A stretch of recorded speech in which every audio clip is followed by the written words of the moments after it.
Merhabalar, Araf suresi 10. ayetten devam ediyoruz. Bu ayetle birlikte Allah-u Teala insanlara insanlık makamını aslında verişini hatırlatıyor. Nimetlerini hatırlatıyor. Halifelik makamını hatırlatıyor.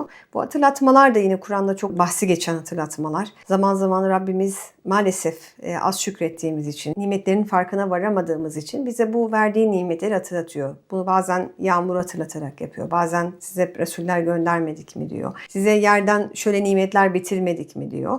Bunun gibi örnekleri olduğu gibi burada da aynı şekilde Allah insanı insan yaratmasının nasıl bir değer olduğunu, nasıl bir nimet olduğunu, onun yeryüzünün halifesi olma makamını ona hatırlatıyor ve bunun öncelikle farkına varmasını istiyor. Bu değerin farkında olmak insana bu dünyadaki yapacağı kulluk vazifesinde ve halifelikte, yapacağı tüm tebliğlerde de aslında başarı imkanı birazcık daha farkındalıklı bir kul olma imkanını sunuyor. Devamındaki ayetlerde Hazreti Adem'in yaratılışından bahsediliyor. Yani işte o halife olarak yaratılan insanın ilk prototipi, ilk insandan bahsediliyor. Ve Hazreti Adem yaratılır yaratılmaz da meleklere Hazreti Adem'e secde etmesi isteniyor. Hazreti Adem'e secde edin emriyle birlikte aslında burada melek, şeytan ve Hazreti Adem üçgeninde insanın da bu dünyadaki 3 farklı prototipini görmüş oluyoruz. Ya melekler gibi itaat edebiliyor insan zaman zaman Allah'ın emirlerine ve anında Hazreti Adem'e secde edin dediği gibi o da Rabbine secde edebiliyor ya da başka emirleri yerine getirebiliyor.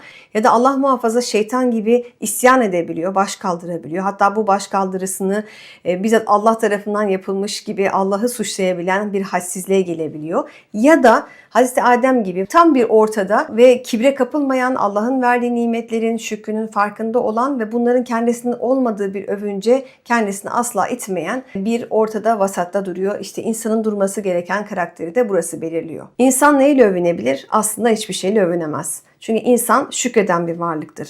Ve gelen her şey, kendisine olan her şeyi Allah'ın verdiğinin farkındadır. Başta hidayet olmak üzere, kendisinin farkında olmak, Rabbinin farkında olmak, iman sahibi olmak üzere bütün nimetlerin Allah'ın bizzat dahlinde olduğunu, Allah'ın bizzat kendisinin iradesinde olduğunu farkına varır. Tabii ki bu kendi cüz'i iradesinde görmemek anlamına gelmez. Burada gayretini görebilir, bu gayretinin mükafatlandırılması için umut edebilir, dua edebilir. Ama bu kadar, bu şükürle ve övünülen bir yerde durmaz. O yüzden insan övünmediği için de kibirden muhafaza eder.